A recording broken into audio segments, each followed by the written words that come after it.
This is how I feel. Ah! My camera fell, my microphone went out, I'm too washed out, I'm too dark. Oh, the life of a movie star. Yeah. A girl can dream, right? A girl can dream.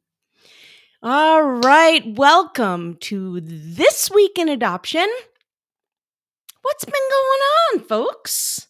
What's been going on in our world, in our crazy world of adoption? You know, I had everything set up and ready to go, and then I had to restart, and it's all over the place. I missed last week going live because I was in Chicago and sending my child, soon to be full-fledged teenager. I'm so bright in one. Anyways, off to camp for 1 month. You heard that right. I send my child off to camp for 1 month. His cousins go for 2 months. Maybe one day he will. And it used to be really sad coming back home and being without him, and it's just him and I at home. So it was really an eerie feeling for the first couple years. And now I'm like, oh my God, his room is clean. I can walk in his room and like breathe and enjoy it and feel him, but in a way that isn't making me anxious because I can't like step foot on his floor because it's filled with clothes. You know what I'm saying? So there is positive, it's all positive. I'm so grateful that he has this opportunity. I'm going to shout out to North Star Camp for Boys in northern Wisconsin. A lot of Chicagoans go there. And that's where my brother-in-law went. And then my nephews went and my cousins went. And so my son has all these cousins around him, which is a beautiful bonding experience where they are making memories together. So I am so grateful. And then I spend a week in Chicago seeing my peeps and friends and clients and colleagues and family, and it fills me up. And then I come home and I start my massive purging, getting rid of all the shit. It hasn't really started. Well, it started a little bit, but I also try to make time to go out with friends, which I don't do enough. And it's important. It's important for us to reset and take care of ourselves and not be so hard on ourselves, which, by the way, was reiterated by my podcast guest on the Adoption Roadmap podcast by my guest, Maureen Dykinga. If you are a new parent, because this episode is specifically geared toward people who are just about to adopt or who are brand new parents. Otherwise, it might be a little bit too early, but when that happens for you, come back around to it. It is an important, imperative episode for you to listen to regarding how to best care for our children and set them up for success now for later in life. So if you're a new parent or a parent of a little one under 3, go listen to that right now. Like, just stop this and go listen to it. The Adoption Roadmap podcast, anywhere you listen to your podcast. Now back to this week's episode of This Week in Adoption. What's been going on? Well, first things first, a sip of my iced coffee. We had our circle of support call with an adoption competent therapist this week, or last week. We had a special guest, Cam Lee, as our adoption competent therapist. And there's a couple things that came up. I can't remember who it came up from but in conversation. And I want to just go over a couple of them because I think it's worth mentioning. One is that adoptees deserve the truth about their story, the whole truth, and nothing but the truth. So help me God. no matter how difficult. So, how can we walk alongside them and help them notice how they feel in their bodies when we are talking about their stories? And how can we help them navigate whatever those feelings are and in the space that they are standing in as they learn more and more about themselves? A friend of mine just told me he is in his late 50s and he's an adoptee, and he's somebody that never really would talk about it so much and always said, yeah, I don't need to go find anybody. And suddenly, out of the blue, a biological sister called him. And suddenly he was interested in knowing his whole story, his medical background, and, all the things, the messy parts, the not so messy parts, realizing that he had an amazing life, and one that is so different from the life that his sister led. Um, but that just popped up in my mind because I could tell in him relaying the story to me that a lot was going on with his processing of this, both physically and emotionally. And the earlier, obviously age appropriate. We're not going to lay a whole story out that somebody can't um, emotionally handle at a given, developmental stage in their life. So, developmentally appropriate, our children deserve their entire story. So, that came up again, something I've said before. And another thing that came up is that everything in adoption is both and. Everything is both and. It can be beautiful and it can be complicated. It can be beautiful and it can be gross. It can feel ethical and unethical. It can be better and it can be different. Everything is both and in adoption. Another person said she had just experienced a fall through. And a fall through is when an expectant mom changes her mind. Like they've been matched for a while, they have paid a lot of money to support her and her expenses and to the agency and wherever else, and then she changes their mind. So emotionally they're not becoming the parents they thought they were about to become to this child, and financially they're out a lot of money. And she said, I appreciate all the cards and the words of encouragement that I continue to get from my family and friends, but now I am just ready to move forward. And I need them to back off a little. It's both and in adoption. You need that. You need that support. You need those hugs. You need those words of encouragement. And then a boundary needs to be set. And you need to ask them to stop so that you can move forward. Everything in adoption is both and. 2 books were brought up as suggested readings. Cam brought these to our attention. Journey of the Adopted Self. I have not read either of these. Journey of the Adopted Self and Beneath the Mask. So I just wanted to share those with you as well, in case you want to go check those out. All right, I want to go through some of our Q2 stats. If you go back in the Adoption Roadmap podcast, you'll see our Q1 stats. So if you want to follow what's happening in the adoption world, at least in our world, and we work with about 100 families at a time, and I can talk about why that's a good thing and not necessarily a negative thing.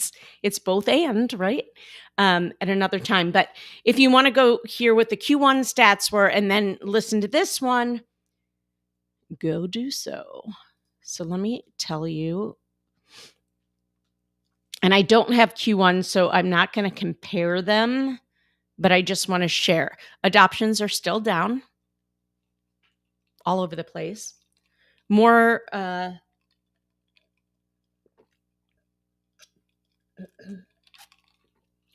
throughs are happening. Ugh. Both and. Sometimes you have to suffer a lot of heartache to get to your dream. Both and. Okay, we had 19 placements in Q2.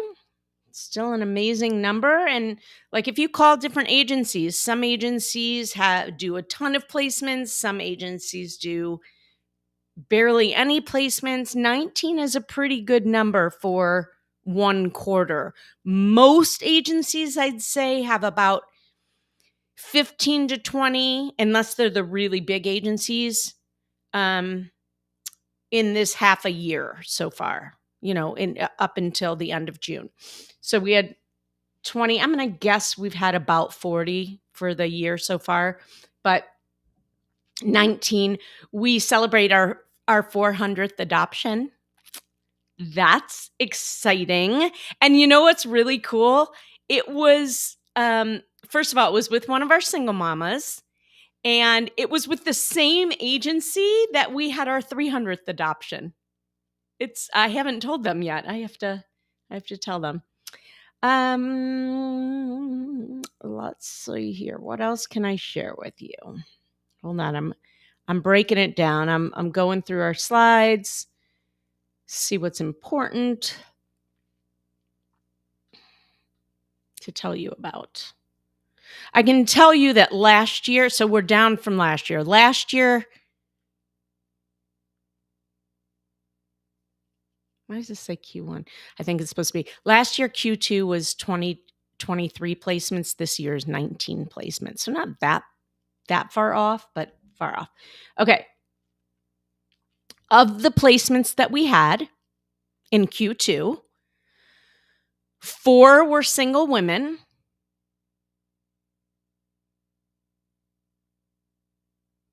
3 were same-sex male couples, so gay couples.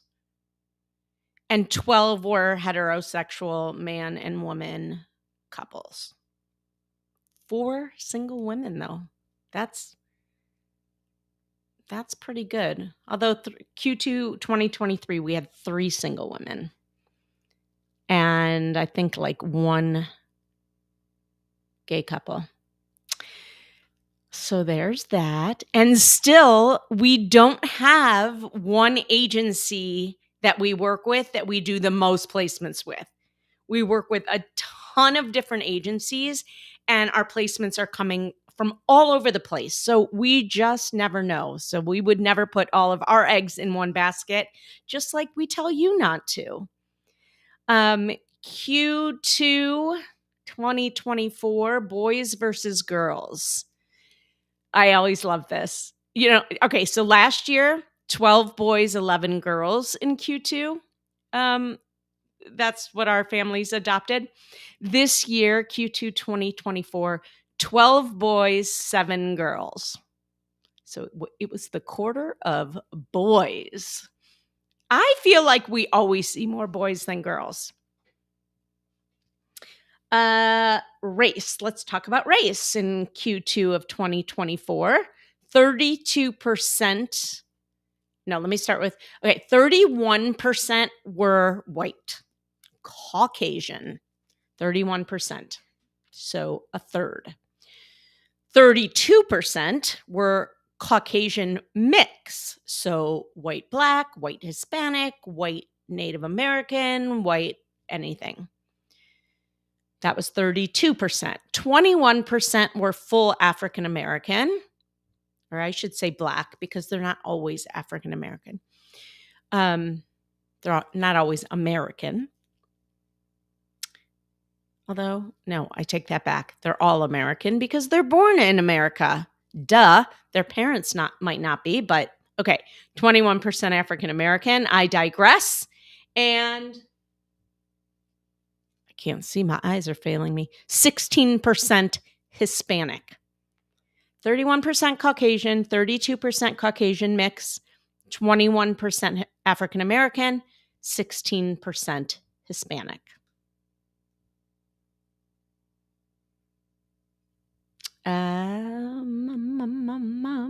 We always have a little contest between our consultants. So last quarter we had 3 consultants, and our consultant Rachel had the most clients take placement. Shout out to her. All right. One thing that is skewing, especially in Q2, which is new for us. We've never seen this in many, many years, and I think it's still a fallout from COVID, but I'm keeping it real. So most of the placements in Q2 were people that have been waiting for over a year. So that's going to skew the stats a little bit. Last year, 89% of our families adopted in under a year. And I still hope to see that the majority of our families are, but in Q2, that was not the case. All of our families waited a little bit longer. One was 7 to 9 months. And this is time from their home study to adoption. 7 to 9 months, 10 to 12 months were 2, and then 16 were over 12 months.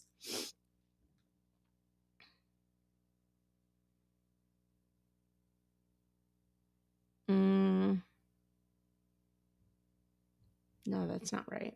Oh, okay. Wait, then there's a disparity here. It might be because on my next slide.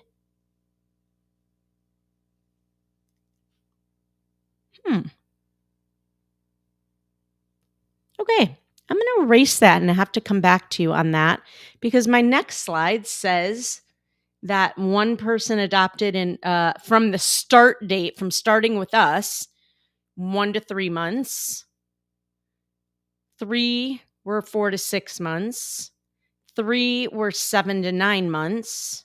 So that's 6, 7, 8. 1 was 10 to 12 months, and 11 was over 12 months. I think that's more accurate. That's more accurate, which would mean from home study to adoption. That slide I think was wrong. But okay, we had 1. So we still had 1, 2, 3, 4, 5, 6, 7, 8. We had 8 people adopt in under a year and 11 people over a year. Yeah. Okay. That's what I'm going by. That makes more sense to me.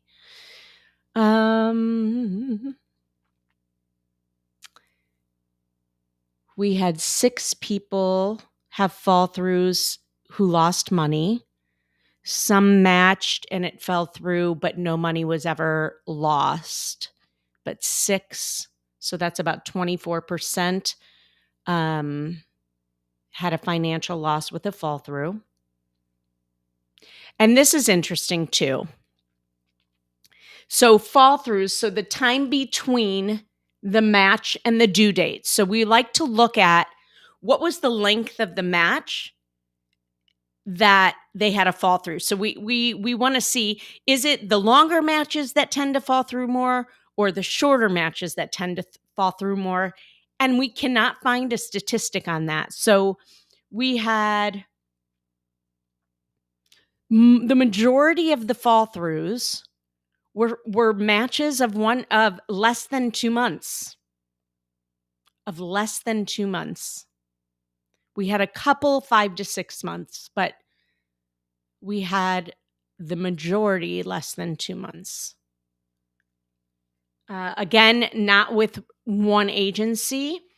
Of the families of our clients who took placement, 9% Hispanic, 18% biracial, 9% Black, and 64% white. We always have the most white couples, but we also have a great amount of couples who are non-white. 45% single, 54% married, 0.5, 45.5, 54.5.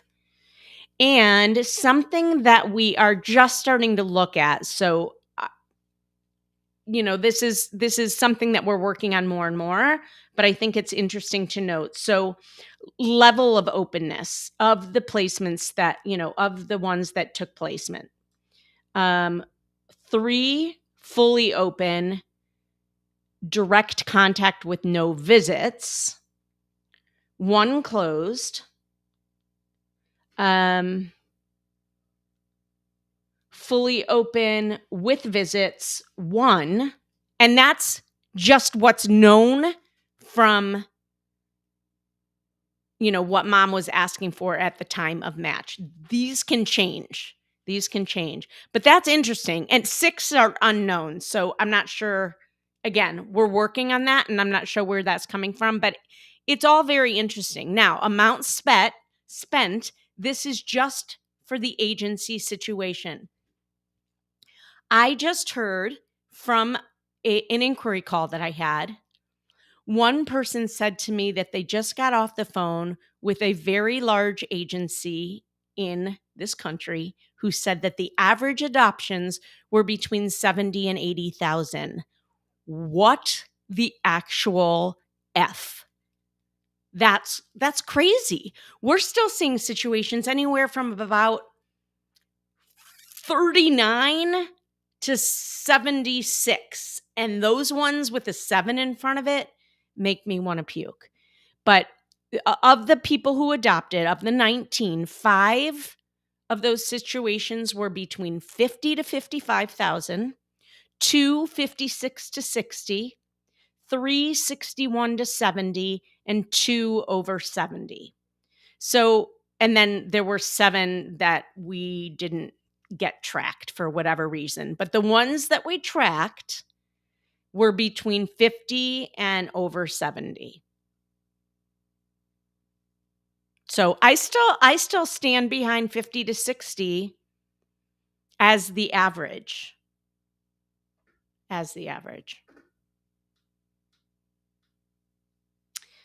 We also started trying to find out, is the birth mom getting legal representation during the signing of the papers? And, is an attorney going over with her all of her rights, making sure she fully understands everything? And some agencies do that very well, and not every state legally requires a birth mom to have her own legal representation. I think they should. It's never a bad thing. And I encourage our families to ask and to offer to pay for it if it's not.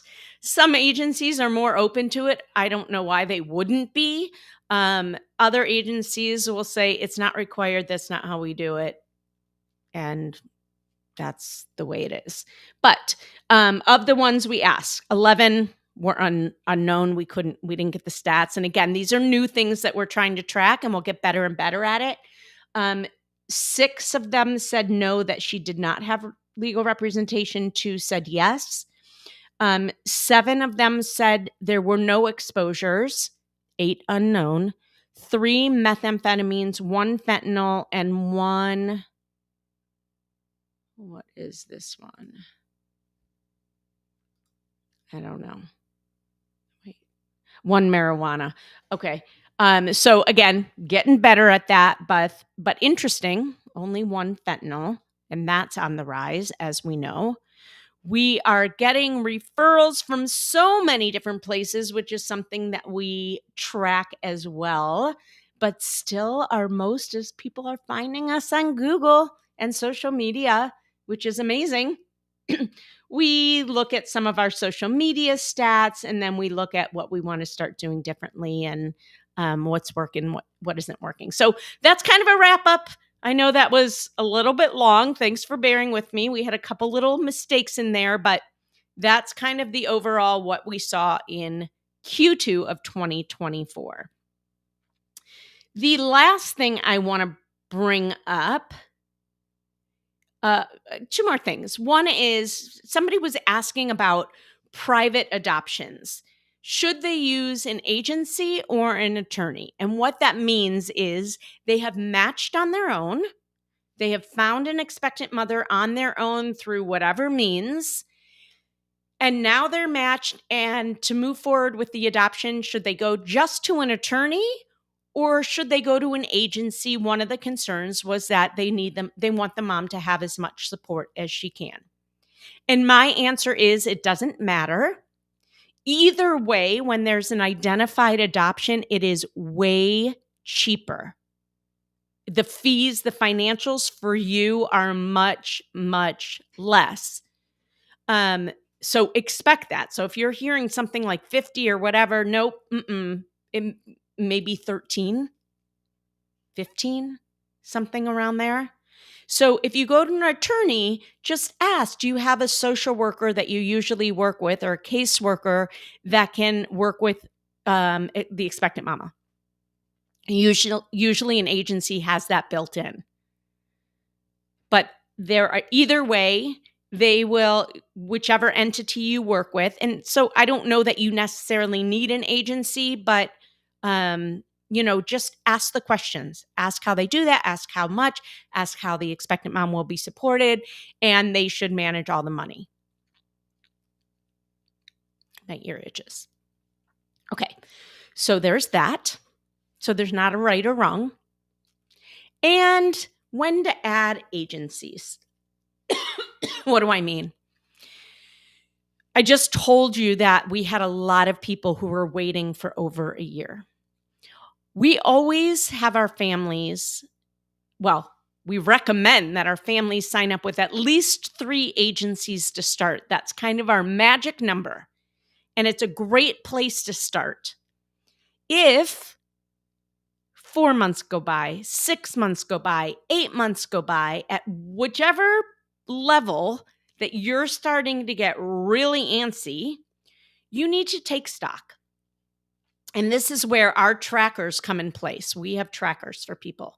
You should be tracking which agencies and attorneys you've applied to, that you're active with, how many situations you are seeing, how many you've passed up and said no to, and how many you've presented to.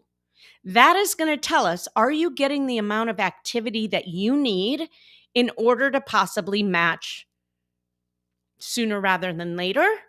And if not, we should start looking at adding more places to be signed up with. More is more in adoption when you're trying to match with the right match. Get into as many places as you possibly can so that your profile is put in front of as many expectant moms that would be a good match for you as possible. That's how you're going to get matched. And when I say that, it doesn't necessarily mean that you're now spending another $15,000. It could be that you are spending $0. It could mean that you're spending $250, $1,000. Only you know where you're at, what's feasible for you, but there are options. So I just wanted to let you know that came up as well this week. It's, just a lot of questions of should we be adding more agencies? And that's when we say, well, let's look at what's been happening. Have you been tracking? And sometimes we'll say, no, you're getting a lot of great situations. Now let's look at how many you've actually presented to. Okay, you've said no a lot. Why? Let's look at why you've been saying no. Okay, you've said yes a lot. You've presented a ton. Have you gotten any feedback from the agencies or attorneys? Have you asked? Usually you won't get anything. Every once in a while you'll get some feedback. But that tells me let's go back and look at your profile. Maybe let's change things up in your profile, and maybe it's not adding agencies. So data is information, right? There's a lot of things that you can look at. What is it that you may need to tweak if you're getting antsy and waiting for a long time? Okay. if you are considering adoption. I would love to hop on a Google Meet with you. And right now, it would be me. Let's hop on a Google Meet, have a conversation so that I can answer your questions. Go check out our website, rgadoptionconsulting.com. A lot of information on that website. Even if you don't call me, you're going to learn a lot. And that is the key.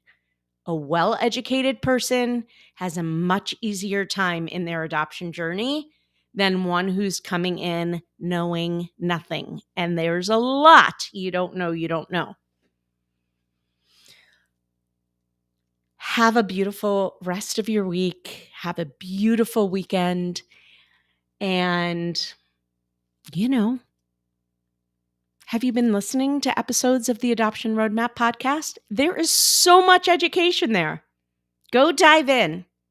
And if you listen on Apple, please leave us a review or rate us a subscribe. It really helps us get this information and education out to more and more people who really, truly need it. So that would mean a lot to me. Thank you guys so much. Until next week in adoption, toodaloo.